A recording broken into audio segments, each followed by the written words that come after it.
क्या हो गया हर्ष, रो क्यों रहा है भाई? क्या हो गया? आते रोने स्टार्ट कर दिया है? क्यों? पढ़ना नहीं था क्या? छोटे बच्चे होते हैं, उन्हें पढ़ना नहीं होता है तो वो रोते रोते आते हैं, घर वाले जबरदस्ती उन्हें भेजते हैं। सारे बच्चे जबरदस्ती पढ़ने आते हैं फिर। ये ज्वाइन क्यों नहीं हो रहे बच्चे सभी? हम्म।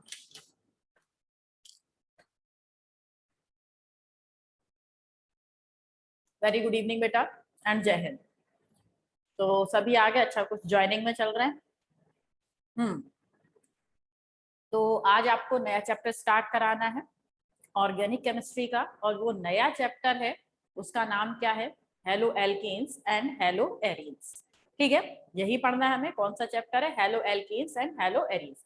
आपकी जो सेकंड बुक है, उस सेकंड बुक का फर्स्ट चैप्टर है haloalkanes and haloarenes. चलिए,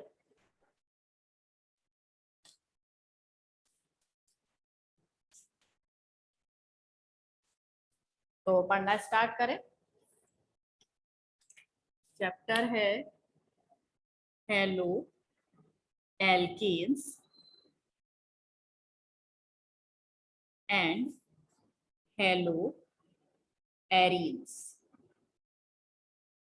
चलिए, तो haloalkanes and haloarenes होते क्या है?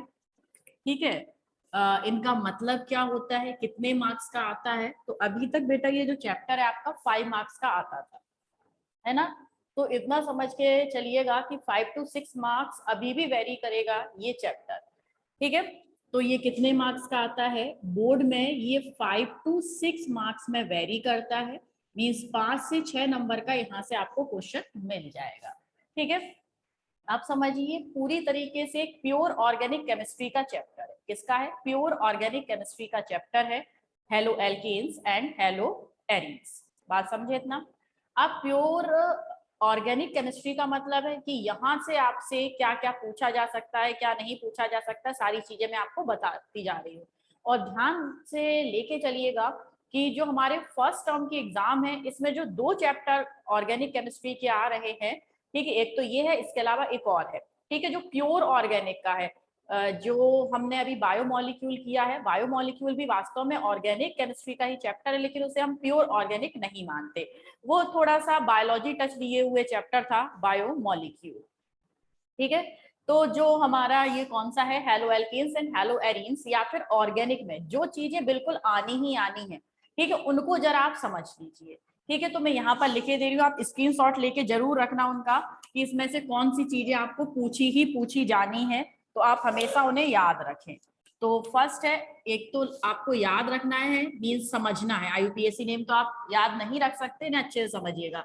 तो आईयूपीएसी नेमिंग, आईयूपीएसी नेमिंग, ठीक है, ये 100% ऑर्गेनिक की कुछ ऐसी चीजें हैं जो 100% आती ही आती हैं एवरी एग्जाम में, चाहे बोर्ड का हो, चाहे आपका समझ लीजिए कोई कॉम्पिटिटिव एग्जाम हो। अगर केमिस्ट्री आ रही है तो उसमें जो चीजें आएंगी वो मैं बता रही हूँ। तो फिलहाल मैं बोर्ड की बात कर रही हूँ, तो समझिएगा कि एक तो आईयूपीएसी नेमिंग आएगा, दूसरा है by name reaction, by name reaction.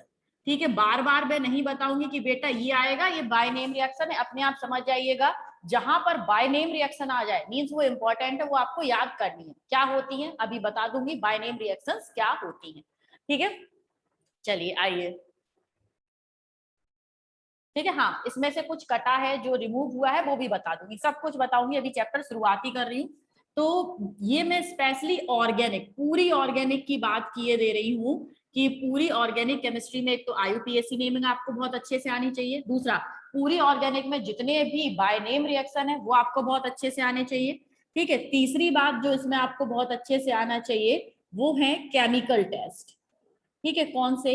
Chemical test कैसे होते हैं, क्यों होते हैं, कब होते हैं, बता रही हूँ अभी। ठीक है, और फोर्थ है जो आपको बिल्कुल आना ही आना है, वो है कन्वर्जन। ठीक है, कन्वर्जन, कन्वर्जन से ये कैसे आपके फर्स्ट टर्म में आ सकते हैं, मीन्स कैसे इसके MCQs बन सकते हैं, मल्टीपल चॉइस क्वेश्चन कैसे बन सकते हैं कन्वर्जन से, ये सब मैं सिखा दूंगी आपको, टेंशन लेने की कोई जरूरत नहीं है।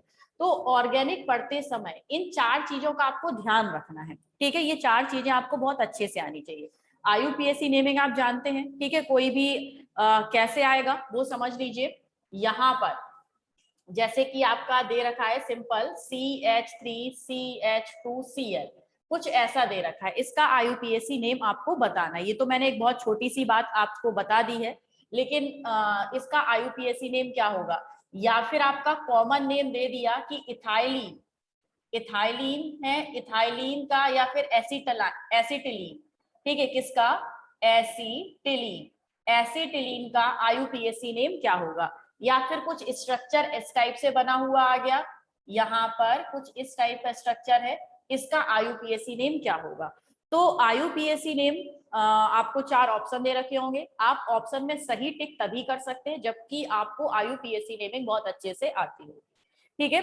तो एक तो IUPAC नेमिंग इस टाइप की आ सकती है, फॉर्मूला होगा, आपको नाम बताना होगा, या फिर कॉमन नेम होगा, आपको उसका स्ट्रक्चर पूछा जा सकता है, या फिर कॉमन नेम से उसका IUPAC नेम पूछा जा सकता है, ठीक है। कॉमन नेम से फॉर्मूला भी बनवाया जा सकता है, अब आपसे पूछा जाए कि इसका फॉर्मूला बता दीजिए, या फिर आपसे इसका IUPAC नेम भी पूछा जा सकता है और इसका डायरेक्ट IUPAC नेम पूछा जाएगा। तो इस तरीके से 3 पैटर्न में आपकी IUPAC naming multiple choice questions में बन सकती है। दूसरा है बाय नेम रिएक्शन। अब भाई बाय नेम रिएक्शन क्या होती है, तो बाय नेम रिएक्शन क्या है, ये किसी भी साइंटिस्ट के नाम पर होती है। जैसे कि क्लास 11th में आपने बहुत पढ़ा था वुड्स रिएक्शन, ठीक है, 12th में भी है वुड्स, कौन सी, वुड्स रिएक्शन।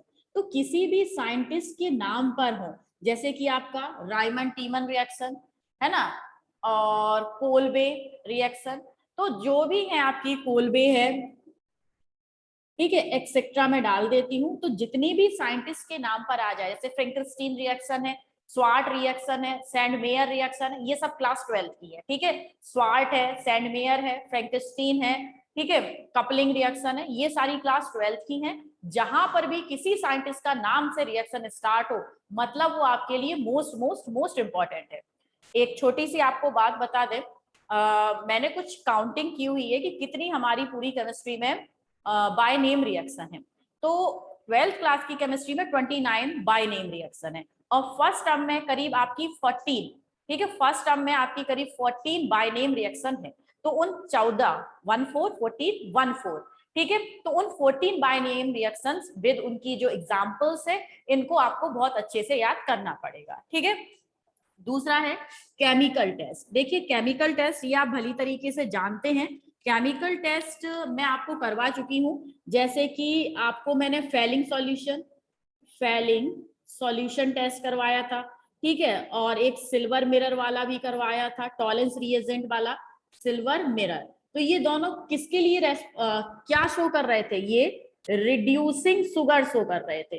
तो इसी तरीके से आपके जो केमिकल टेस्ट कि कैसे आप पता लगाएंगे कि गिवन सॉल्यूशन में हेलो एल्केन प्रेजेंट है, ठीक है, क्लोरोबेंजीन, ब्रोमोबेंजीन, इन दोनों में आप कैसे डिफरेंशिएट कर सकते हैं। तो इनको क्या करना पड़ेगा, केमिकल टेस्ट करना पड़ेगा।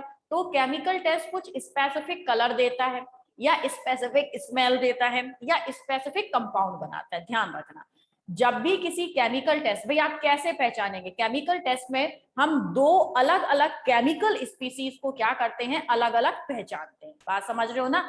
आपके अभी कमेंट्स देख लूंगी, मैंने देखा नहीं आप लोग क्या पूछ रहे हैं, अभी देख के आपको भी वो डिस्कस कर लूंगी। पहले मेरी बात सुन लीजिए, केमिकल टेस्ट में 2 अलग अलग केमिकल स्पीसीज को आपको क्या करना होगा, पहचानना होगा कि क्लोरोबेंजीन और ब्रोमोबेंजीन कैसे आप डिफरेंशिएट कर सकते हैं। तो भाई दोनों में कुछ केमिकल डालेंगे, एक का कलर पीला हो गया, एक का कलर नीला हो गया।